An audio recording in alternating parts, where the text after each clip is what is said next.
More than 350,000 San Antonio workers are a step closer to earning paid sick leave from their employers. Government officials say they'll soon comply with a court-ordered reunification deadline for as many as 3,000 immigrant children. Health and Human Services Secretary Alex Azar saying that his staff is working around the clock to meet that judge's deadline, a deadline, by the way, the secretary called extreme.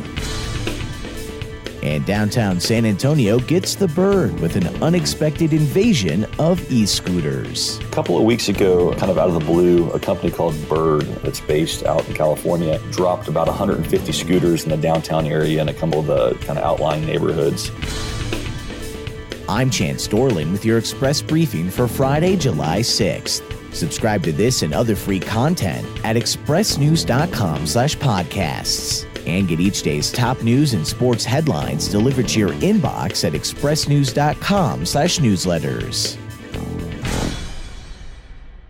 Following word that the city clerk's office has verified that proponents of mandatory sick leave have gathered more than enough valid signatures to compel the city council to adopt an ordinance or put the proposal to public initiative, more than 350,000 San Antonio workers are now a step closer to earning paid sick leave from their employers.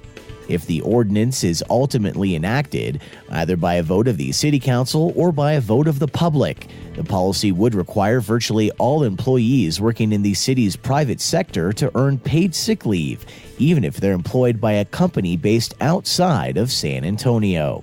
However, San Antonio-based companies would not be required to offer the same benefits to employees not working in Alamo City.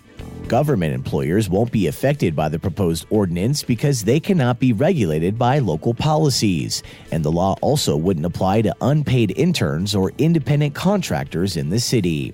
On May 24th, Working Texans for Paid Sick Time, an alliance of grassroots, community, and labor groups that include the Texas Organizing Project, Move Texas, and labor unions Unite Here in San Antonio AFL-CIO, submitted approximately 144,000 signatures in order to place the ordinance on the November ballot.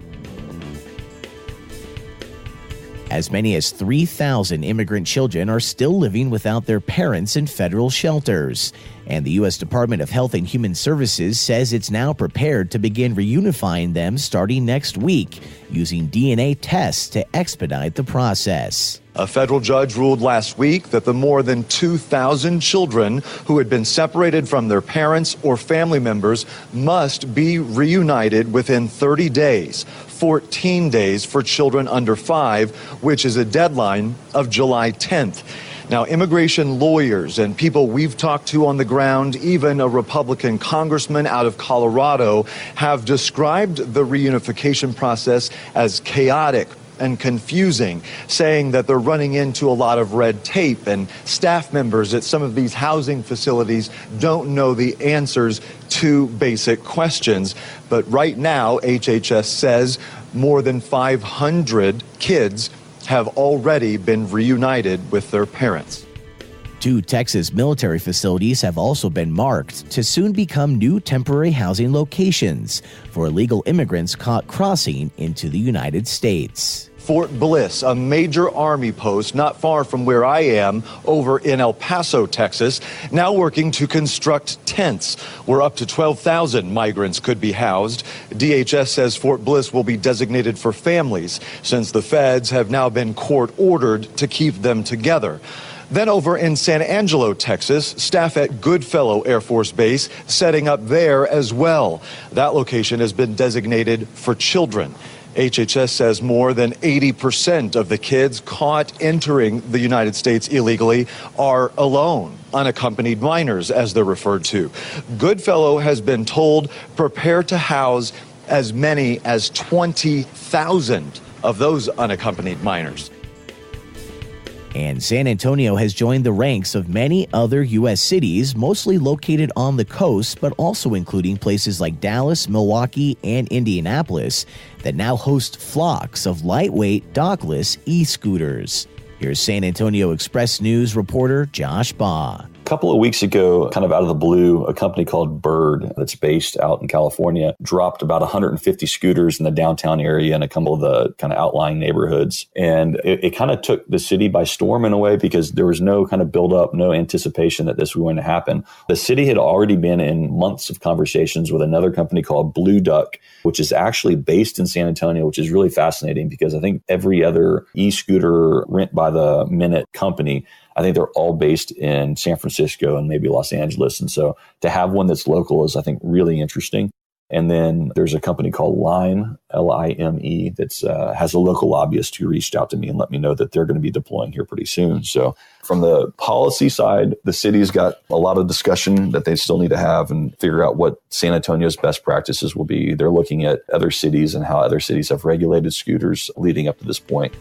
While many may find the invasion of e-scooters useful or even just fun, Boss says other cities have seen pushback against too many devices being implemented in one area. Apparently, people in San Francisco are completely revolting against the e-scooter programs. They're vandalizing the scooters. There's a picture of one in the river. Several of them have been tossed into trees. People have been scratching off the QR codes so you can't unlock them, physically cutting cables on them so they won't operate. One of the things that city officials have pointed to in my reporting is the city of Dallas had a bike program that's a dockless bike program, and a company or a number of companies came into town and dropped something like 20,000 bicycles in the city all at once. And people have described literal piles of bicycles on sidewalks or in a yard or whatever. And so I think that's the big concern from the city, is to make sure that the companies themselves police their own equipment, that they make sure that the stuff is maintained, that they're not being left. They want to make sure that these things don't block pathways, whether it's curb cuts or sidewalks, and that there's not too many of them in town where they're just kind of littering the environment. Hear more about San Antonio's e-scooter invasion on today's episode of the In-Depth Podcast, available for free download in Apple Podcasts, Stitcher, TuneIn, and at expressnews.com/podcasts. And that's your daily San Antonio Express News briefing for Friday, July 6th. Subscribe to this and other free content at expressnews.com/podcasts. I'm Chance Dorland.